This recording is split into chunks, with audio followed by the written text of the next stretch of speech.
The twin moons of Viyari hung low over the jagged horizon, their silvery glow casting an ethereal light over the battlefield.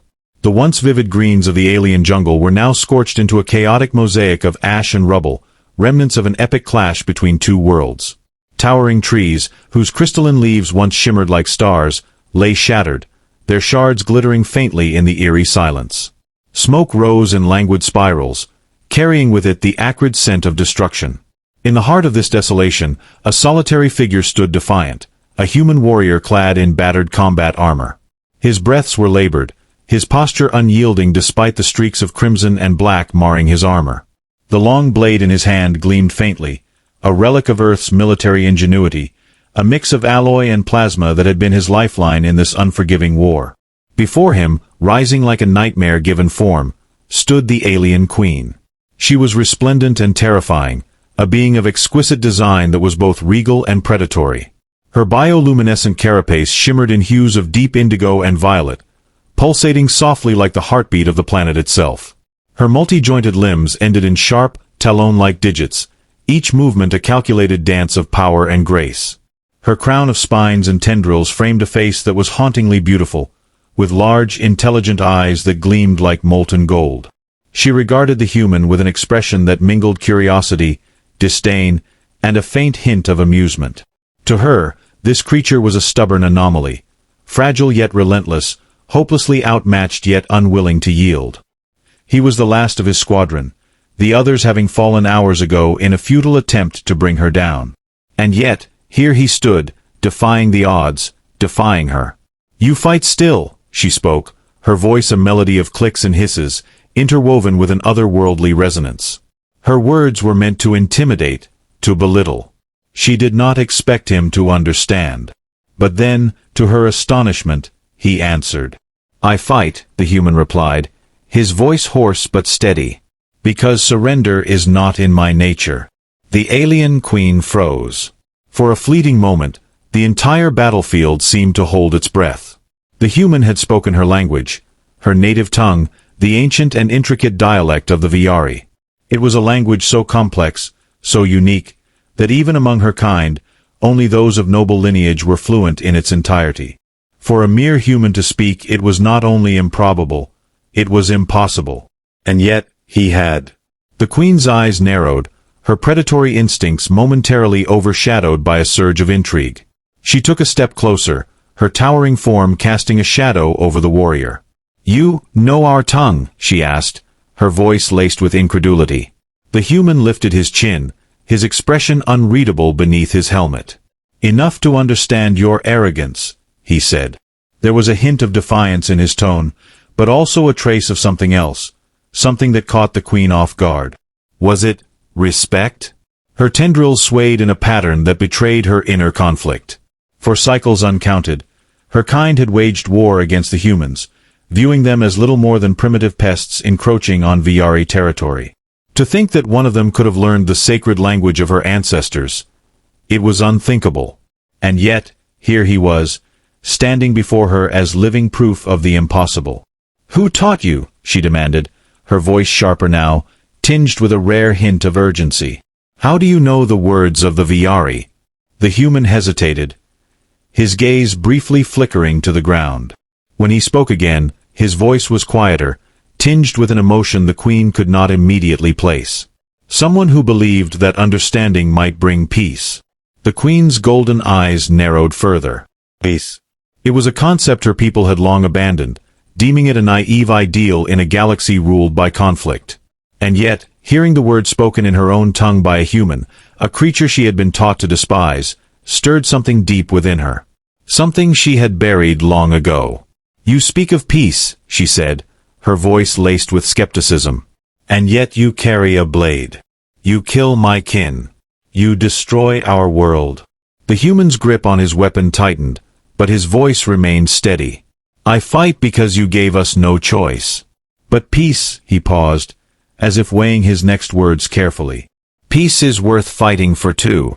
The queen tilted her head, her tendrils weaving a slow, contemplative pattern. This human was unlike any she had encountered before. He did not grovel or plead for his life, nor did he lash out with blind hatred. Instead, He spoke to her as an equal, challenging her beliefs with a quiet yet unshakable resolve. "What is your name, human?" she asked, her tone softer now, though still edged with caution.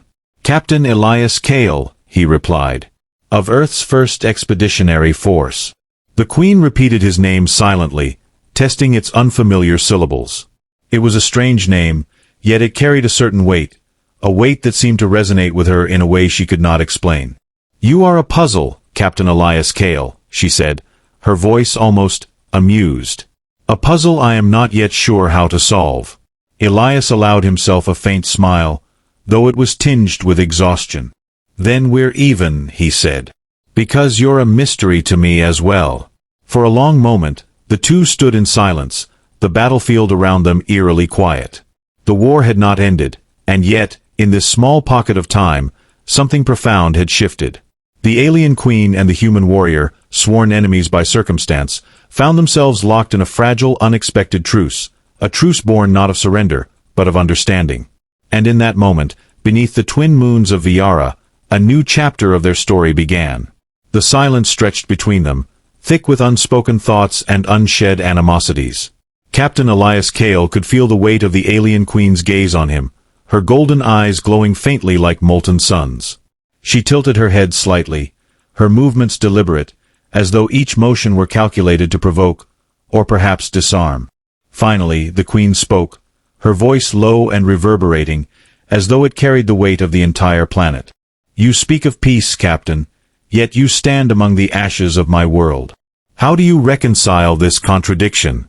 Elias tightened his grip on his blade, though not out of aggression. He looked around at the desolation surrounding them, the shattered trees, the charred soil, the bodies of the fallen, both human and Viyari. The sight was a grim reminder of the cost of war, a cost he had grown all too familiar with. "I don't reconcile it," he admitted after a moment. "Every step forward in this war feels like another step into darkness. But if there's even a chance to change course, I have to try." The queen let out a low, chittering sound, something between a laugh and a scoff. "Such noble words, human. But do you think your kind would agree?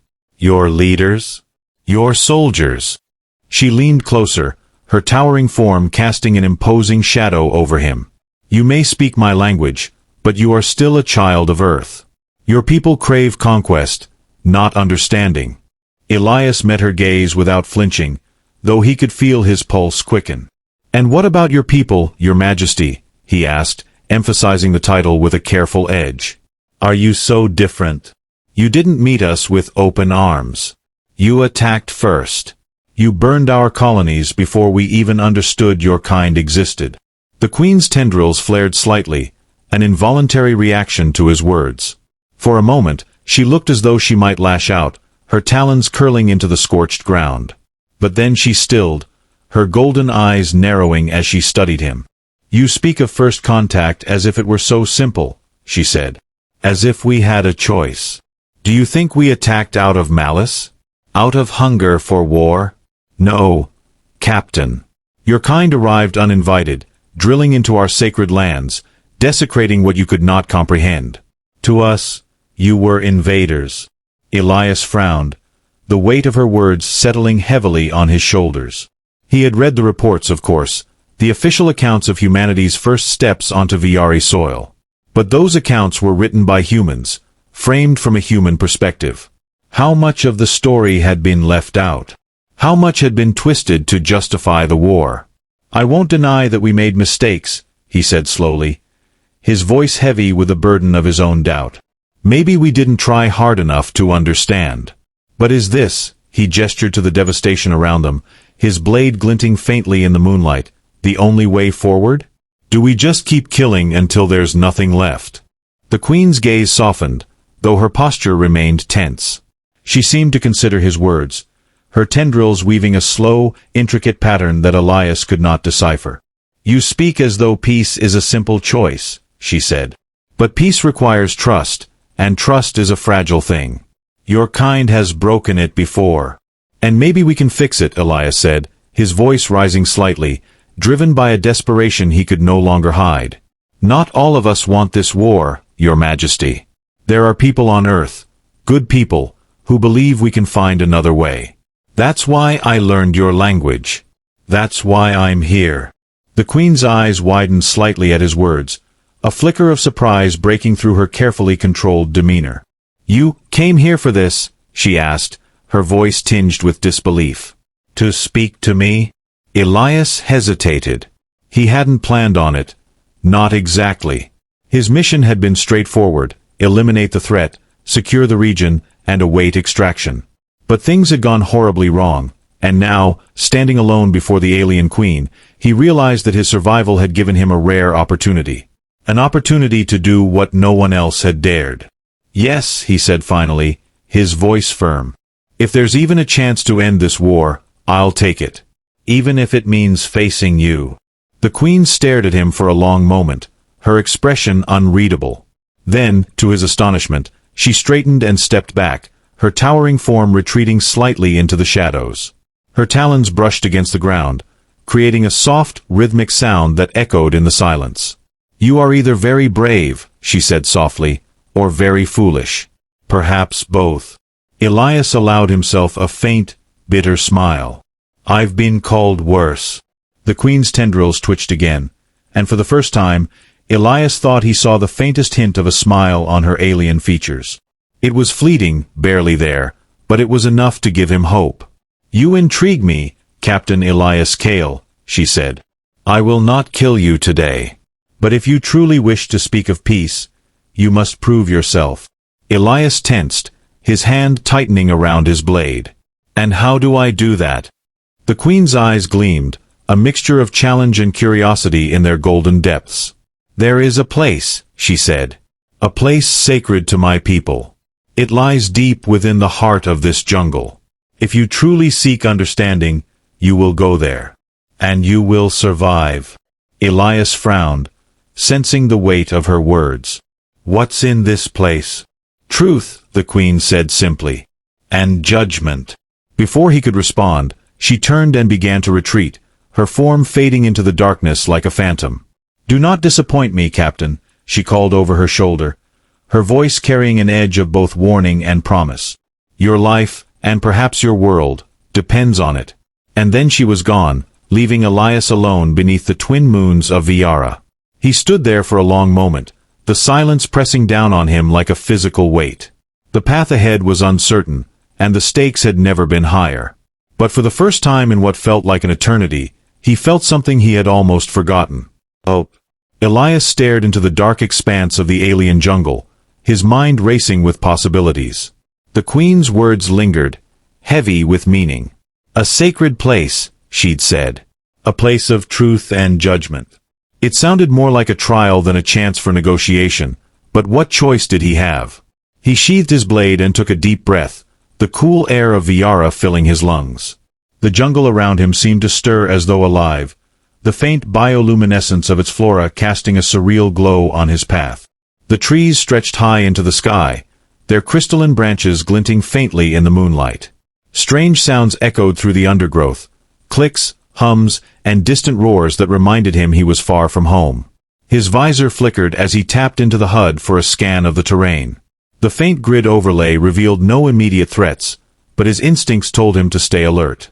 If the Queen's sacred place was anything like the rest of this planet, it would be teeming with dangers. The Viyari were masterful hunters, and their world reflected that. Everything here felt designed to test the limits of survival. He started walking, his boots crunching softly on the alien soil. As he moved deeper into the jungle, the air grew thicker, laden with the earthy scent of damp vegetation and something sharper, almost metallic. Vines hung low, their tips glowing faintly, and small creatures skittered through the shadows, their eyes glinting like tiny gemstones. Every step seemed to echo in the quiet, a reminder of how alone he truly was. Or so he thought. Elias froze mid-step, his muscles tensing as he caught movement in his peripheral vision. A shadow flickered between the trees, too large to be one of the smaller creatures he'd seen earlier. He gripped his blade instinctively, his pulse quickening. "Show yourself," he called, his voice steady despite the tension coiling in his chest. For a moment, there was silence. Then, a low growl rumbled from the shadows, deep and guttural. A pair of glowing eyes emerged from the darkness, followed by the hulking form of a creature unlike anything Elias had seen before. It stood nearly twice his height, its sinewy body covered in scales that shimmered like molten metal. Massive claws clicked against the ground as it stepped closer, its long tail swaying behind it like a pendulum. Elias raised his blade, his stance shifting into a defensive posture. "I don't suppose you're here to guide me," he muttered under his breath. The creature roared, its maw opening to reveal rows of serrated teeth. Then it charged. Elias barely had time to react.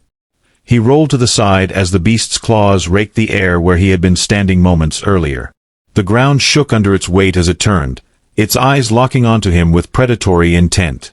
Elias activated the plasma edge of his blade, the weapon humming softly as it came to life. The creature lunged again, its movement surprisingly fast for its size. Elias sidestepped and slashed at its flank, the plasma edge carving a glowing line into its scales. The beast howled in pain but didn't slow down. Instead, it swung its massive tail, catching Elias off guard and sending him sprawling into the undergrowth. Pain flared in his side as he hit the ground, his armor absorbing most of the impact but not all. Gritting his teeth, he rolled onto his back just in time to see the creature leaping toward him. He thrust his blade upward, the plasma edge piercing its chest. The creature let out a deafening screech, its momentum carrying it forward even as it collapsed on top of him. For a moment, everything was still. Elias struggled to breathe under the weight of the beast's body, the sharp scent of its blood filling his nostrils. With a grunt of effort, he pushed it off and climbed to his feet, his chest heaving. The creature lay motionless, its golden blood pooling around it in faintly glowing rivulets. Elias wiped the sweat from his brow, his gaze flicking around the jungle. The fight had been loud, too loud. If there were more predators nearby, they would have heard it. He couldn't afford to linger. He turned back to his path, forcing himself to keep moving despite the ache in his muscles. The jungle seemed to grow denser as he went, the air thick with an almost oppressive energy. Strange symbols began to appear on the trees and rocks around him, etched in glowing patterns that pulsed faintly, as if alive. The sacred place was close. He could feel it. The ground beneath his feet grew softer, almost spongy, and the air took on a strange, electric quality. Finally, the trees parted, revealing a vast clearing bathed in a surreal, golden light. At the center of the clearing stood a massive structure, a monolithic spire of crystal and stone that seemed to hum with a low, resonant frequency. The symbols covering its surface glowed brighter than the others, their patterns shifting in ways that made Elias's head spin if he stared too long. He approached cautiously, his steps slow and deliberate. The spire loomed above him, its sheer size dwarfing everything else in the clearing. At its base was an archway carved with intricate designs, its entrance dark and foreboding. As Elias stepped closer, a voice echoed in his mind, not spoken aloud, but felt as though the words were being etched directly into his thoughts. "You have come seeking truth." He froze, his hand instinctively going to his blade. The voice was unlike anything he had ever heard, ancient, powerful, and layered with countless tones that seemed to resonate through his very being. "Enter, human," the voice continued. "If your heart is true, you will find what you seek. But beware, the path is not for the faint of spirit." Elias hesitated, his mind racing. This was it, the moment he had been led to, the trial the queen had spoken of. The spire seemed to pulse with an almost hypnotic rhythm, its glow drawing him closer despite his unease.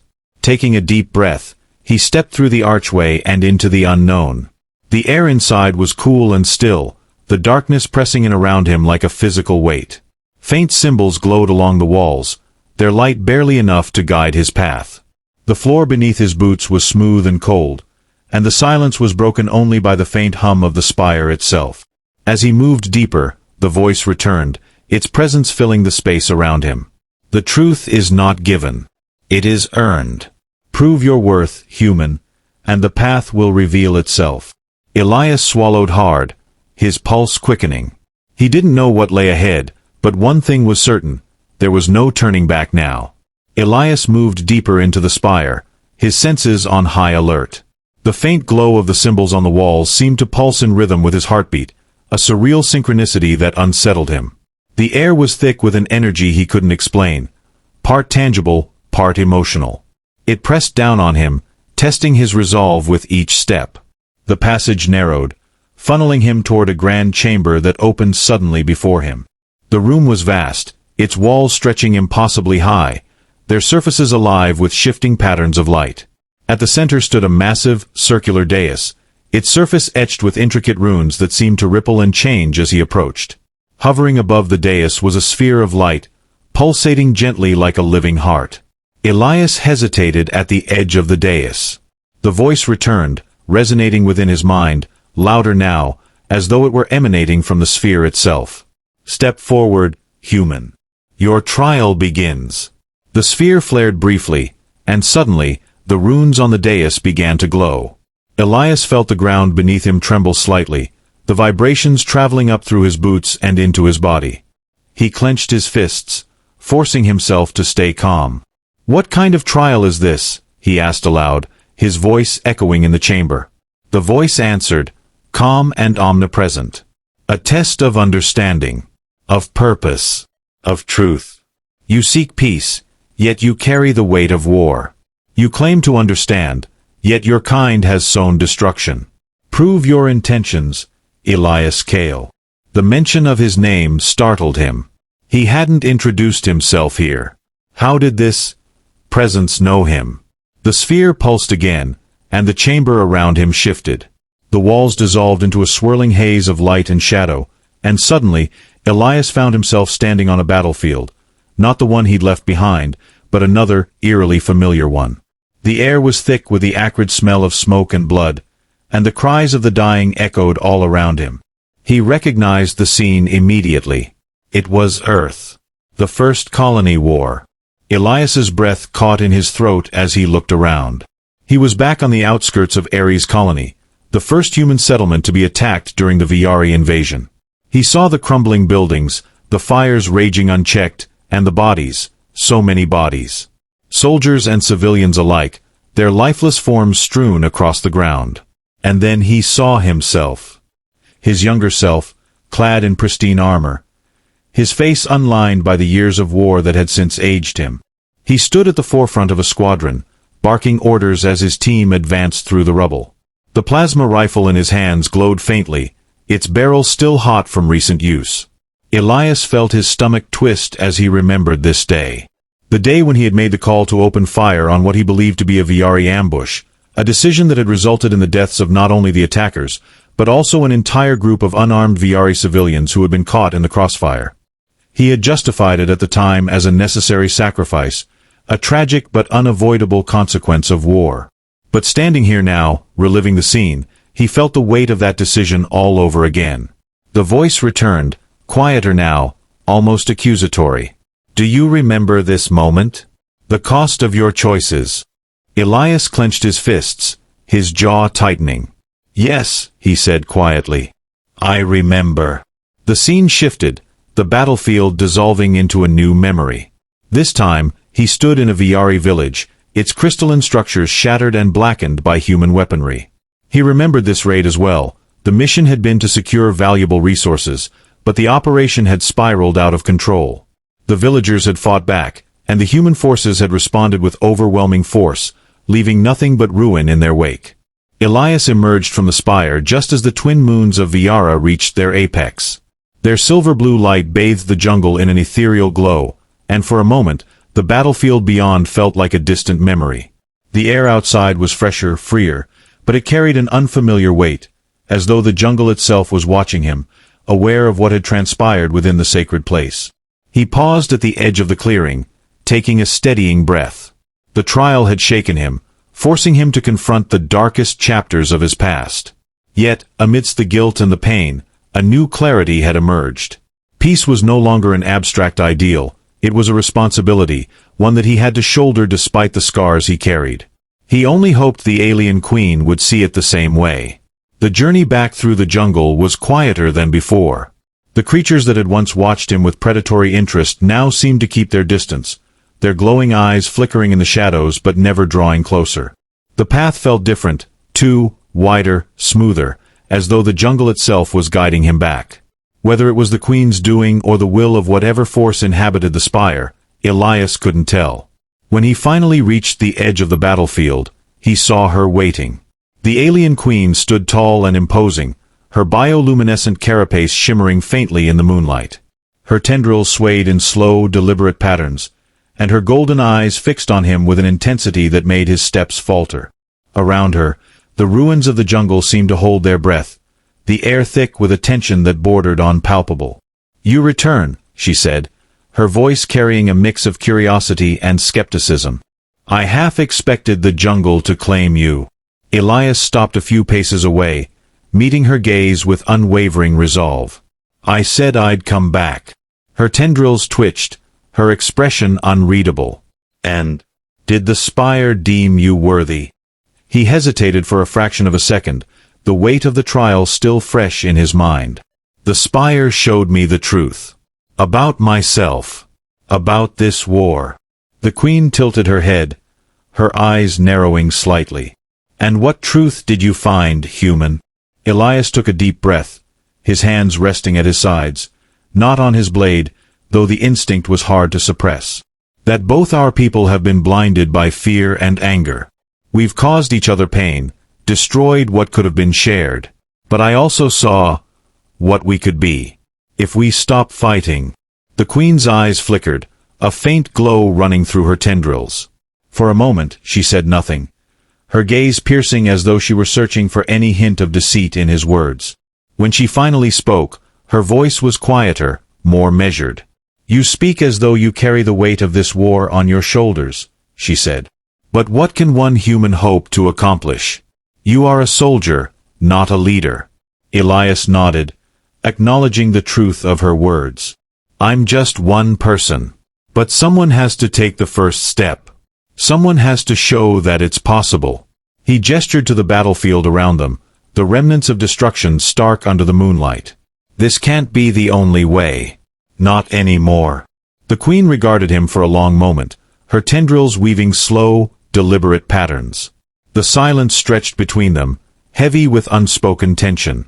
Then, to Elias's surprise, she took a step closer, her towering form casting a long shadow over him. "You speak as though you understand," she said, her voice carrying a hint of challenge. "But understanding is not the same as trust. And trust is not something my people offer lightly." Elias met her gaze, his expression resolute. "Then let me earn it." Her tendrils stilled, and for a moment, she simply stared at him, as though weighing the sincerity of his words. Then, without warning, she extended one of her clawed hands, her talons glinting faintly in the moonlight. Elias tensed instinctively, his muscles coiled like a spring. But she didn't strike. Instead, she opened her hand, revealing a small, glowing crystal, a shard of deep indigo that pulsed faintly with light. "This is a koutan," she said, her voice quieter now, almost reverent. "A shard of the life force that binds my people to this world. It is sacred to us, and its power is not to be wielded lightly." She extended it toward him, her golden eyes narrowing slightly. "If you truly wish to prove yourself, take it. Carry it to the borderlands, to the Temple of Unity. There, you will find others who seek peace." Elias hesitated, his gaze flickering between the crystal and the queen's face. "And if I fail?" Her expression hardened slightly, though there was a flicker of something deeper in her eyes, something he couldn't quite place. "If you fail, then you will die. And with you, the hope of peace." The weight of her words settled over him, but he didn't flinch. Instead, he reached out and took the crystal, its surface cool and strangely soothing against his skin. As soon as his fingers closed around it, he felt a faint pulse, like a heartbeat, resonate through his body. "I won't fail," he said, his voice steady. The queen's tendrils twitched faintly, and for the first time, Elias thought he saw a hint of approval in her gaze. "We shall see, Captain Elias Kael. We shall see." With that, she stepped back, her towering form retreating into the shadows of the jungle. "The temple lies 3 days' journey to the north," she called over her shoulder. "If you reach it, perhaps there is hope for your kind after all." And then she was gone, her form melting into the darkness like a phantom. Elias stood alone once more, the koutan glowing faintly in his hand. He glanced down at the crystal, its light casting faint patterns on his palm. The journey ahead would be perilous, he had no doubt about that. But for the first time in a long while, he felt a flicker of hope, fragile but unyielding. With the koutan in hand and the queen's words echoing in his mind, Elias set off into the jungle, the path ahead uncertain but filled with possibility. The war wasn't over, not yet. But perhaps, just perhaps, the seeds of peace had been planted. Elias trekked northward through the dense jungle, the koutan shard glowing faintly in his hand like a fragment of starlight. The jungle around him grew darker, more hostile with each passing mile. The air turned heavy, almost oppressive, and the eerie sounds of alien predators stalked him from the shadows. Yet, despite the danger, the crystal's steady pulse against his palm served as a guide, a reminder of the fragile hope he carried. 3 days passed in a blur of exhaustion and determination. The terrain became increasingly treacherous, jagged cliffs, swamps teeming with bioluminescent predators, and labyrinthine vines that seemed to move of their own accord. Elias's supplies dwindled, but he pressed on, driven by the queen's words and the faint glimmer of possibility she had planted within him. On the 4th day, as dawn broke over the horizon, Elias emerged from the jungle onto a vast plateau. In the distance, rising from the landscape like an ancient sentinel, stood the Temple of Unity.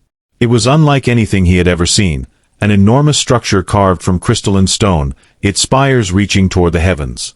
The surface shimmered with hues of gold and violet, the light refracting in ways that seemed to defy the laws of physics. The air around it hummed with energy, a palpable force that sent a shiver down his spine. Elias approached cautiously, his boots crunching softly on the crystalline ground. As he drew closer, he saw figures waiting at the base of the temple. Viyari. A dozen of them, clad in ceremonial armor that glowed faintly in the light of the temple. Their eyes followed him as he approached, their expressions a mixture of suspicion and curiosity. One of them stepped forward, taller and more elaborately adorned than the rest. She was older, her carapace etched with intricate patterns that marked her as a priestess or elder. Her golden eyes fixed on Elias, and when she spoke, her voice carried the same resonant quality as the queen's. "You carry the koutan," she said, her tone neutral but laced with gravity. "Why have you come, human?" Elias held up the crystal, its light catching in the early morning sun.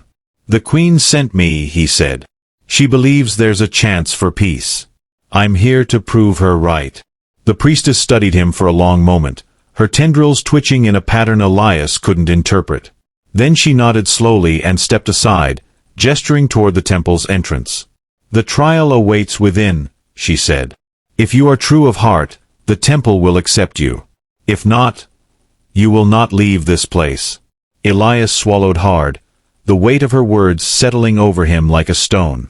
He nodded and stepped past her, the other Viyari watching in silence as he entered the temple. The interior of the temple was a labyrinth of light and shadow, its walls alive with shifting patterns of energy. The air was thick with a hum that resonated deep in Elias's chest, and the ground beneath his feet seemed to pulse faintly with every step.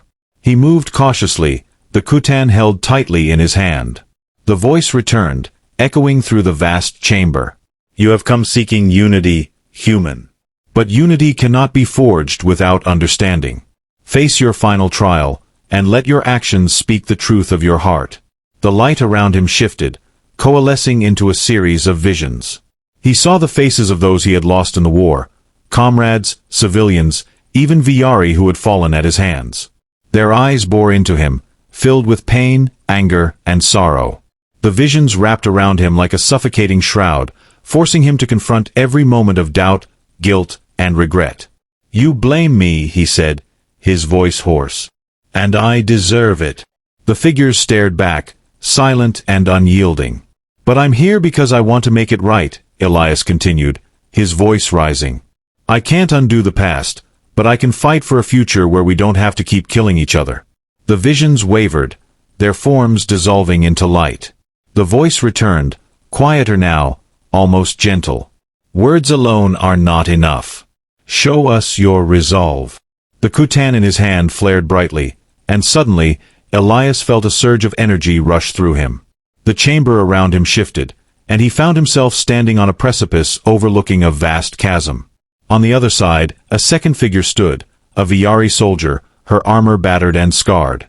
She held a shard of her own, its light flickering weakly. The voice spoke again.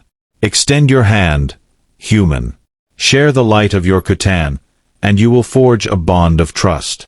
But beware, such a bond comes at great cost." Elias hesitated, the weight of the moment pressing down on him. He looked at the Viyari soldier, her golden eyes filled with a mixture of fear and defiance.